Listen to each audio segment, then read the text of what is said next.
I know when I start trying to get ideas and things, if I don't just listen to myself and I'm out there looking and looking, trying to break a, cycle of doing nothing or not happy with my work, that's all I do then is look.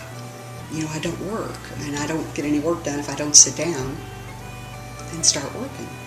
And painting, I have to have a paintbrush in my hand or my pen and paper,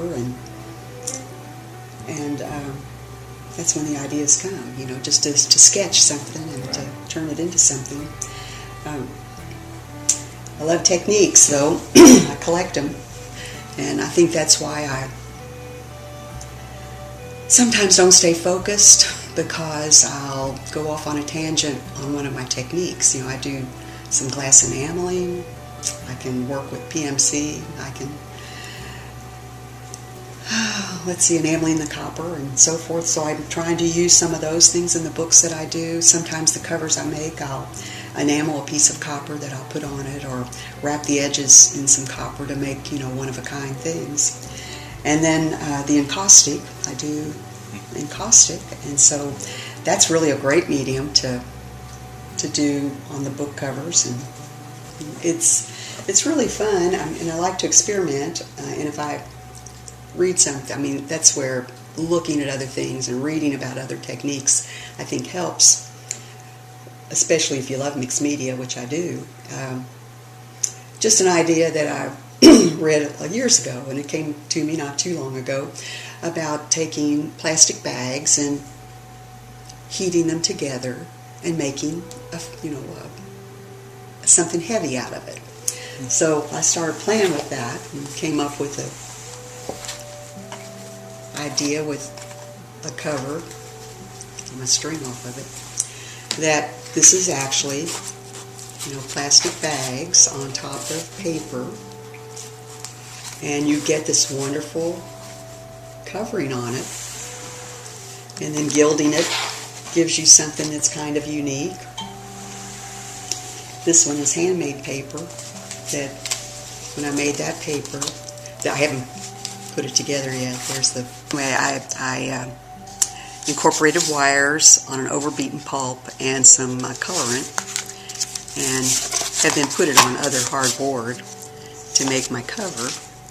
And then these are my signatures, which I will sew together, and they'll look something like, well, I've got one there, but anyway, you'll see all the stitching. Then I have to glue that together before I put it in here with other papers, with the front and back cover. And so that's kind of fun. And I'm thinking of, with this one, going one step further and adding another piece on the front, so you've got a book on top of book, and those are just stained papers, some of them from dictionaries and different little things and little drawings.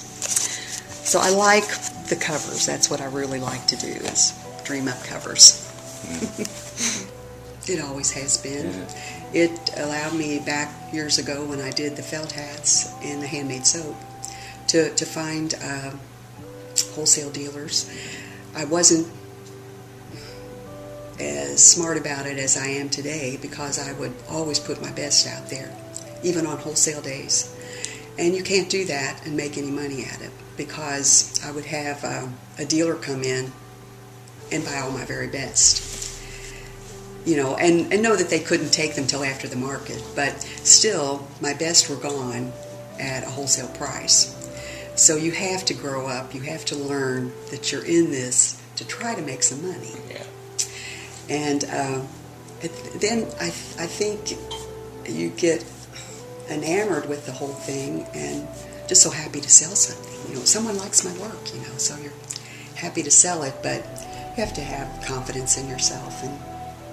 And I think I have that now. I should have. If I don't now, when am I going to get it? Well, I don't think I'll ever stop making art. I started when I was really young and always seemed to get little notice of it. My teachers and the art teachers that would come in, I always seemed to be right up there with something that I produced and or made. And though I didn't follow it while I was raising children. Well, I did a little bit. I would do portraits of the kids in the neighborhood, just to have them come over and sit for me and paint their pictures for their moms or dads or surprise them with it and so forth. But then a long time I just worked and raised kids and didn't do too much art.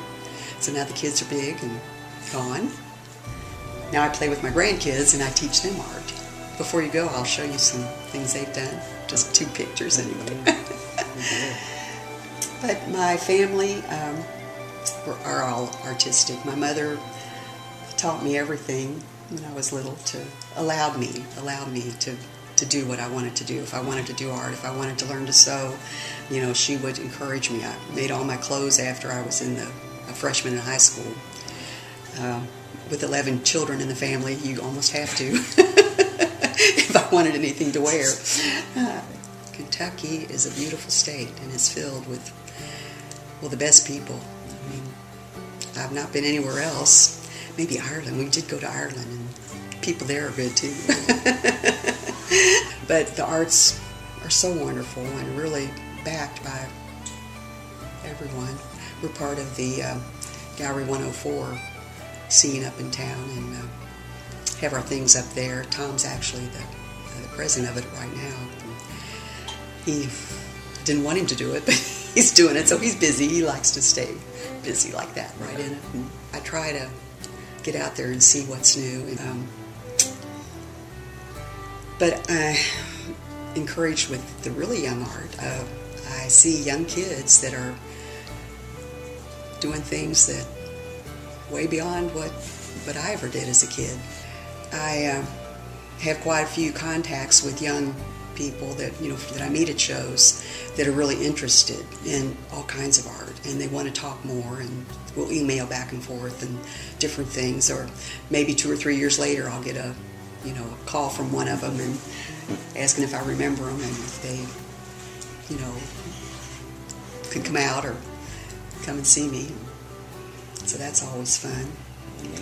But I'm still taking lessons. I still want to learn too.